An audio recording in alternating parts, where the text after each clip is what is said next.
Hey guys, how are you all doing? It's Cam back at you again. Today I've got a cracking video for you guys. I get asked all the time, how do I turn the chops that I've learned from songs into my own ideas? And in this video I'm more trying to show you how you can sort of use a different mindset towards the guitar as opposed to here's just a bunch of licks to try, but of course try them. And in this case I'm more addressing another theme too, which is often asked by my SKYPE students, which is one particular student stands out to me who asked me, how do I get my playing to sound less scalic? The idea of going up and down different scales, and a new word for me. I thought it was really funny, but this video kind of addresses that. So many people will maybe take one pattern from the pentatonic and run right the way down, and then maybe run right the way back up, and they think, yeah, not that much came out. Of course, there's tons of different phrasing ideas you can do, which I've covered in other tutorials, but in this case, I'm focusing on a little bit more of the technical side, and it doesn't really matter where you're at in your playing, you can try these. There's no harm in jumping in at the deep end, because sometimes it will open other barriers for you that you didn't know were there. So I've been in the situation before where a student will come up to me and basically say, right, I've got these licks in the pentatonic scale. You might have a triplet run.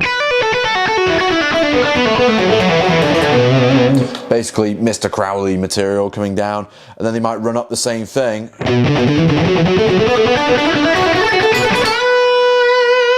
Then end on a bend, and then that's all their playing really is. And in terms of like the technical side, I think it's really impressive and I like it. And one of my sort of favourite ways to spice these ideas up is, of course, like phrase in and out of it, which I've talked about before with different slides. But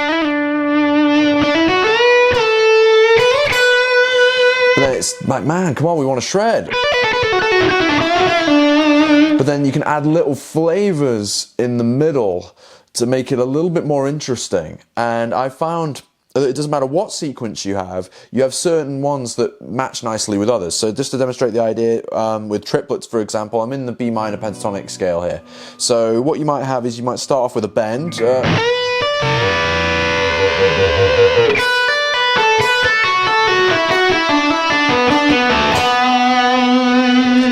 Then maybe go halfway down the scale, which is different in itself. Most of you guys go the whole way. You might stop there in the middle, just on the root there. But midway through, you might do this. Then what I threw in there was a little, loads of players do this. The first player that came into mind when I was thinking about it was Dave Gilmour, actually, somehow.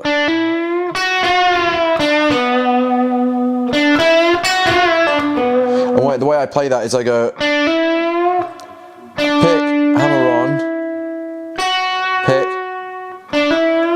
And then between that I do a bend, upstroke on the B, then an upstroke on the G. It's like an economy pick. Then back down, and it makes the lick so much more sort of conclusive. It has an interesting ending.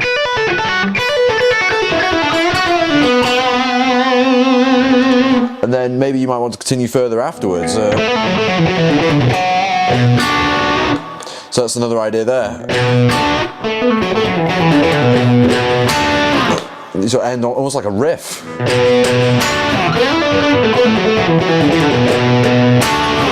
So that way you've got a little bit of rhythm in your lead playing as well, just as a bonus. Another example could be you'll have a repetitive motif. It could be something, I don't know, I'm going to change the sequence up to sixes now.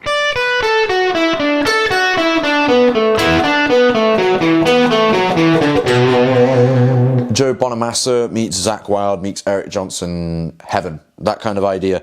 And when you go down, you might, instead of having to go the whole way,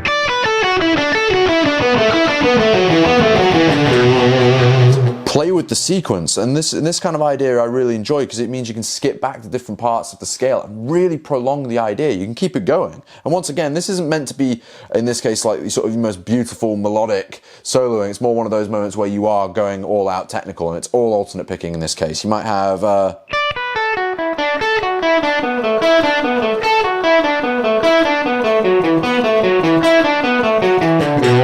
where you break up the sequence on the way down, and it can sound like this.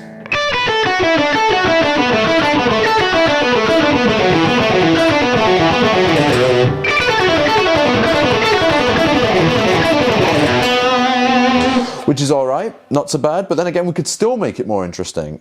Some of us might know this idea. So you've got 9, 10, 9, 7, B string, 10 and 7. Then you could end on a bend.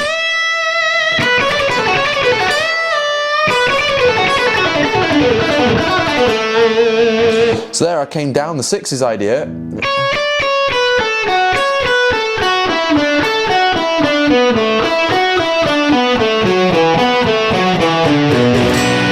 So you've added in there that same repetitive idea.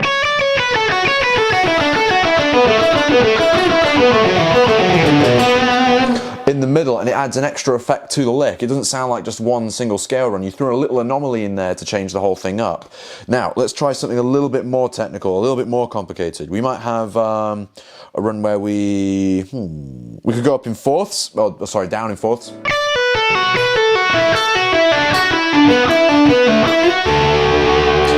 Then slide up. And then go down that way.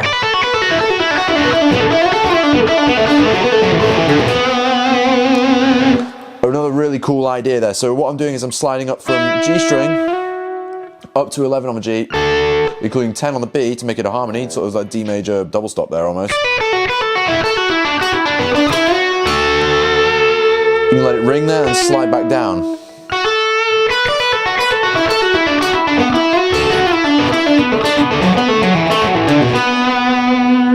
Then when I get to the end of the scale there, it's just the pentatonic scale, just coming down 4 notes at a time, and then end on the octave there, just to give it some extra spice.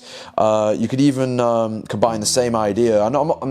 Most of the time I'm telling you guys to break out of scale boxes. I'm just demonstrating how you can tweak this scale to make it a little bit more individual for yourself without having to be bogged down and learn tons and tons and tons of stuff that you might not necessarily like.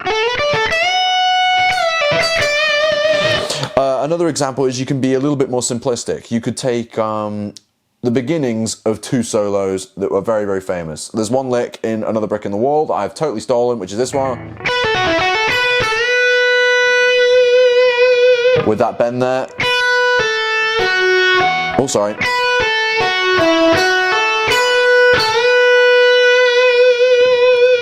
Then what you can do is you can leave that sustaining, which is awesome. And then what you could do is combine that with the idea, the mentality that we've covered so far. So it might be coming down in triplets.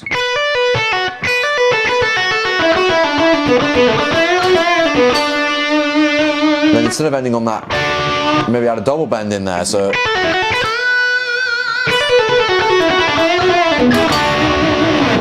And then all of a sudden you've put together 5 or 6 little licks, tools, if you want to treat them as that, to form a really neat little passage there for you. Again, take these ideas, spread them around. You might have taken some really cool stuff there already. And you can do this with virtually anything. I'm just using the pentatonic scale as the most simple example. You could even have some major scale chops where you might have, I don't know, let's take this idea.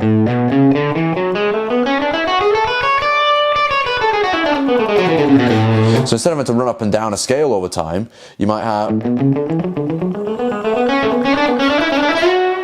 You might run up normally.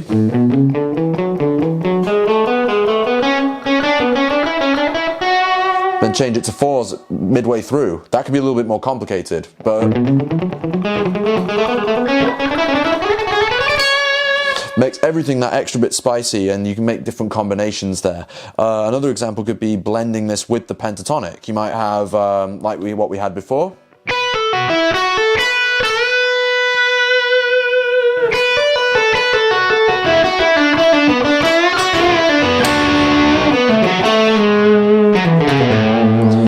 combine it with the major scale. There, I combine something else.